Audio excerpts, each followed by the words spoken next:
Yo, it's your boy Vegabomber here, and welcome to Vegabomber. Well, actually, no, this isn't Vegabomberland. This is Vegabomber actually going mobile. That's what I'm doing right now. So, yeah, let me go ahead and talk about this movie because that's why you are in here. You're watching to find out what did the Vegabomber think of the latest Star Wars installment, Episode 8, which is The Last Jedi, directed by Rian Johnson. Well, let me just start off with just this first simple comment. This is not the worst Star Wars film. It's also not the best Star Wars film. And now, let me just kind of get into how I ended up processing this film, because this film will make you process it. It will. It's not just you go in, you watch it, boom, dump. You get a good dump of information on you, and you just skip out of the theater happy-go-lucky. No, there's a lot of things for you to think about after you see this film. So instead of calling it the worst movie or the best Star Wars movie, maybe it's the deepest Star Wars movie in terms of what you have to process, because there's a lot in it. Which doesn't mean that there aren't shallow moments, because there are. There's no such thing as a perfect movie. But for the most part, I would say for it to make you think, there has to be some depth there. So let's get into it. First of all, the synopsis. And again, this is spoiler free. I am going to do a spoiler filled because that will be more fun, more than likely, because I can really get into it. Right now I'm just going to paraphrase and try not to give it away for you if you haven't seen it yet. So the synopsis is kind of like this. The First Order is tracking the Resistance and ends up catching them in the middle of evacuations. They figured out where they are, and here comes the attack. Not different from Empire Strikes Back, where they come and find them on Hoth and all that stuff because of the probe droid. Here, they've tracked them, the First Order that is, and they're ready to attack them mid-evacuation.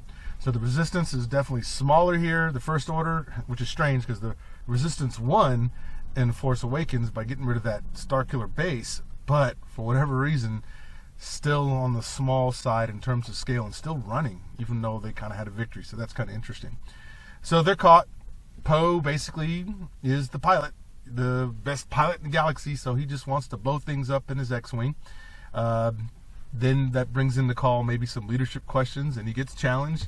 Leia leads, so she challenges some of his decisions in that way. So we get a little bit of an arc on Poe Dameron, for that matter, who I think was an afterthought. I think he was supposed to die in The Force Awakens, but then they decided, no, let's keep him, and they kind of did what they did with the TFA and just randomly bringing him back. But Poe's here. He's got a little bit more significant of a film role, if you will, or film presence. So if you Poe Dameron fans, you'll like this because, well, it's here. Then we get Finn and Rose, and so all of a sudden they have a little hustle that they need to go do to help along with the plot. I'll save my thoughts on that. And then, of course, you get the training montage, which you know is there from the training, which you know from the trailer, which is that Rey does bring the lightsaber back to Luke. Of course, you see that in the trailer, and now it's the question of will he train her, and how, and what ways, and all that stuff. So you do get that. You do get that training montage in this movie. So that's kind of how Luke shows up in this deal.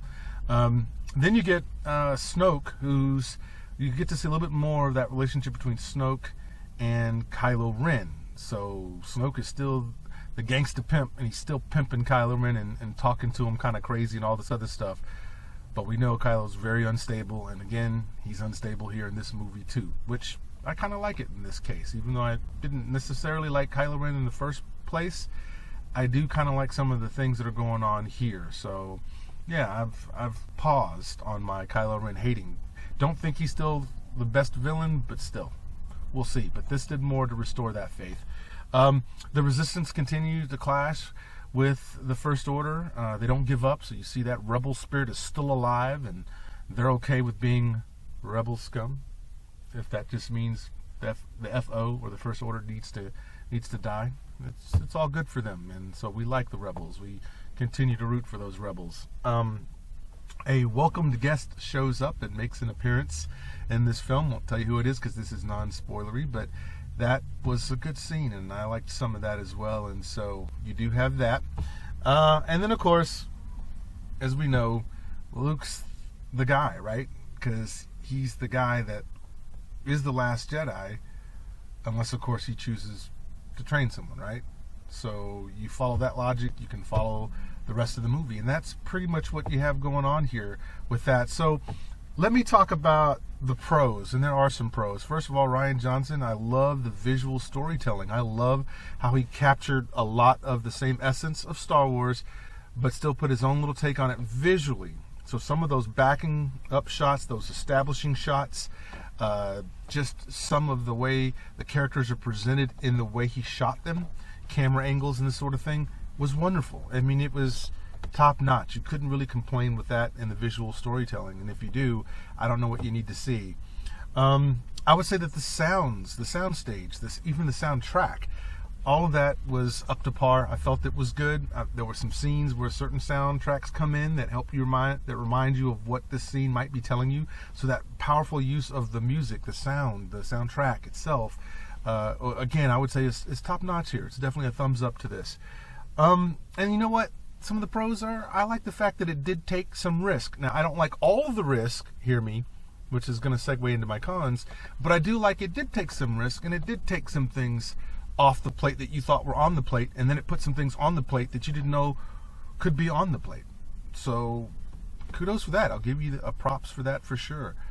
Now, let me go ahead now and talk about everybody's favorite part, which are the cons, because in this stage of life, we learn to be critical of things, because critical thinking does help you. Now, it's not good to be negative all the time, but you do need to critically think. And in this film, Mark Hamill plays a Luke Skywalker who is critically thinking about some things, and I'm not saying that that's bad. So I would say with the cons, I would say that the tone is jacked in a couple of places because of misplaced humor. Now again, I love humor, but I think humor is such a craft, right?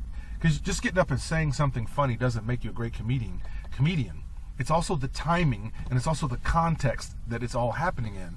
And so I would say that there were a couple of scenes here that as soon as they started off with some of those little jokes, I thought, no, please don't turn this into a situation comedy. I really don't want you to do that. But there were places and moments and lines that were said in this that were spot on. I thought were absolutely hilarious, and that was courtesy of Mark Hamill playing the sarcastic Luke. I thought it was great when he did some of his things. And he did his well, it's Mark Hamill, guys. Y'all know this guy. It's a guy that could play Joker, right? So, I would say another disappointment, I guess, or a disappointment in this film was just how they choose to resolve certain big questions, because it really led to even more questions. And to me, if I don't have a solid answer on something that's supposed to be answered, then it wasn't a good answer. So, again, some of you are going to say, well, they're going to do that in episode 9. Maybe, but people said that in episode 7 that it'd be answered in episode 8, and certain things weren't. So, again, I just didn't really... I don't like it when I come out of the movie with even more questions than I had the first time. I should be able to see a well-written story that I can connect with. Again, I don't have to know everything, but to me, I don't think you need to sequel bait if you tell a good story, because people will want to see more, right? And I'd also say that I really felt like the lack of any reverence towards Han Solo at all showing up in this film, since this film happens almost immediately right after The Force Awakens. This isn't like a 30-year gap like between Return of the Jedi and The Force Awakens. This is almost like the next day, because there's Luke and Rey talking and going through their motions, so we know this isn't like way future off. So to me, just thinking that there really wasn't much ado really about Han, I think that was a big missing thing, because if you're going to put old trilogy people in your new sequelization of going further, you've got to make sure that you honor some of these traditions that made people like these people in the first place. Again, it doesn't have to be in a long scene, but just something a little more than just, oh yeah, he's dead now. Okay, well, what else is the rebellion trying to do now, right? So I really felt like there was a reverence that was lost there for a main character, and you just can't have that. And if you do that for one character, and then not do it for another character that's an original trilogy character, then you make it kind of uneven. So, at any rate, there's more, but I don't want to get to that right now. So, what did I think of the film altogether, with some of the cons and some of the pros that I've just told you?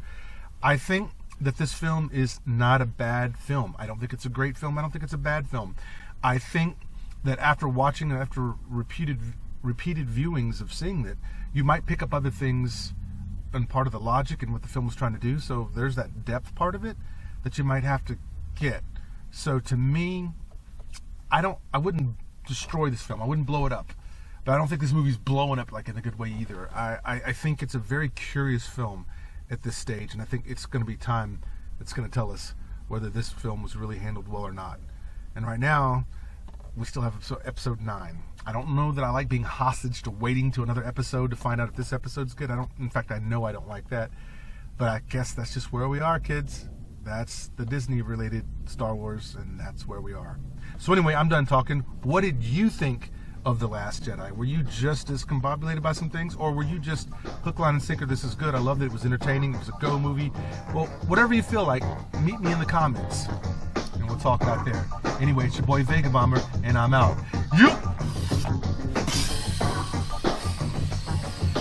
I'm stuck in my car, I can't leave.